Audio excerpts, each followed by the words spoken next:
His name is not included in government records of the United Irishmen Rebellion of 1798, such as the Black Book of the North of Ireland. So little is known of the actual part he played in the insurgency. But we do know that Roger, or Roddy, McCORLEY was born near Tuam, County Antrim, and that following his arrest in early February 1800, he was brought before a court in Ballymena, charged with being a rebel, socialising with rebels, and committing many wanton acts of cruelty and depredation on His Majesty's peaceable subjects.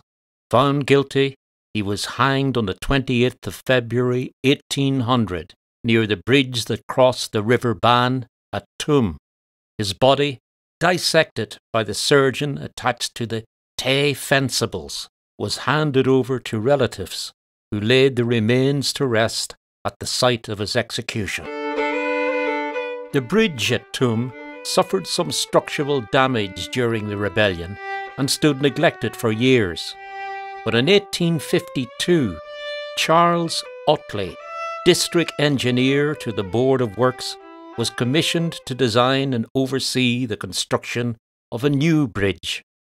This new structure, replete with metal girders sourced from the Drogheda Iron Company, was officially opened to the public on the 12th of October 1853.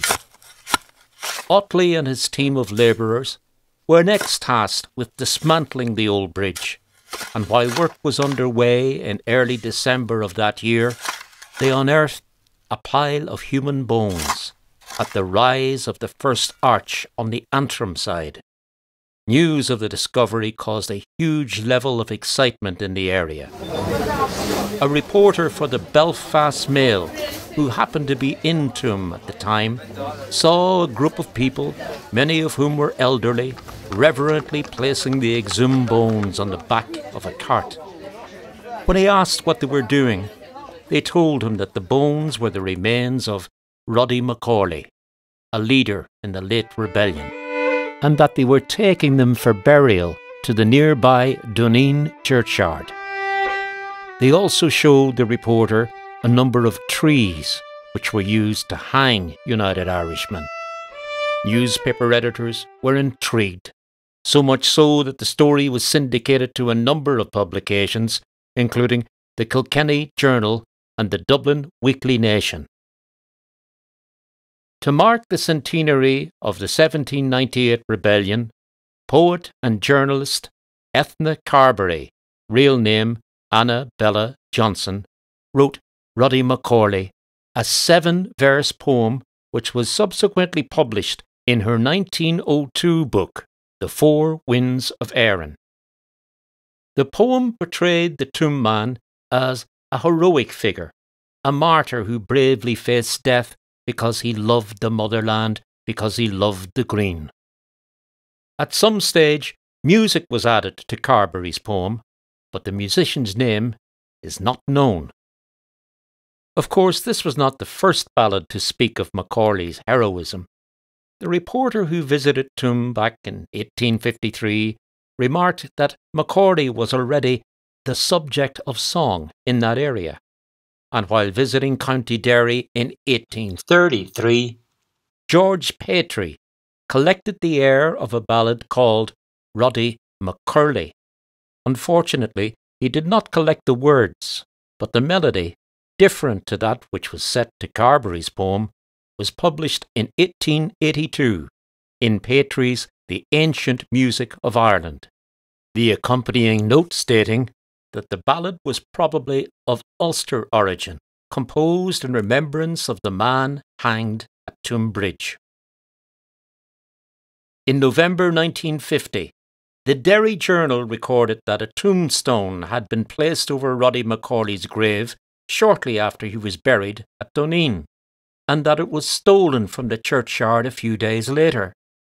The paper also stated that a woman, unnamed, found the stone about 3 years ago while she was drawing water from a well at Cloughogue, half a mile from Doneen.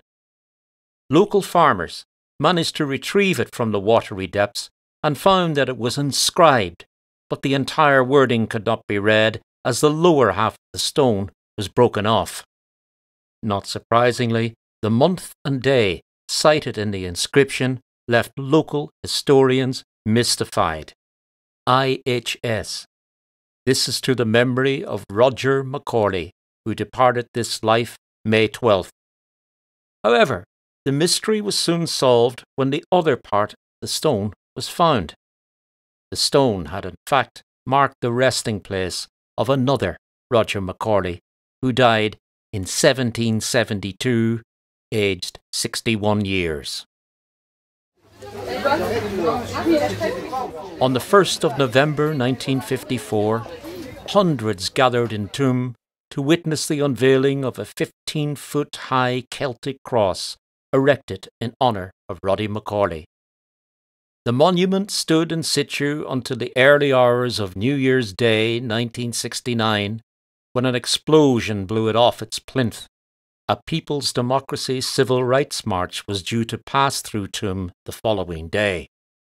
Years later, the shattered monument was skillfully pieced together by stonemasons from Tipperary and from Leitrim, and then relocated to the grounds of Moyard House, Glen Road, Belfast, home of the Roddy McCORLEY Society. A rededication ceremony was held at Moyard House on the 10th of June 2007. Abridged versions of Ethna Carbery's song have been recorded by the Dubliners, the Clancy Brothers and Tommy Makem, the Kingston Trio, Shane McGowan and the Popes. And thus ends the story of the ballad of Roddy McCORLEY. Oh, see the fleet-foot hosts of men who speed with faces wan, from farmstead and from fishers' cot along the banks of Bann. They come with a vengeance in their eyes, too late are they. For young Roddy McCORLEY goes to die on the bridge of Tuam today.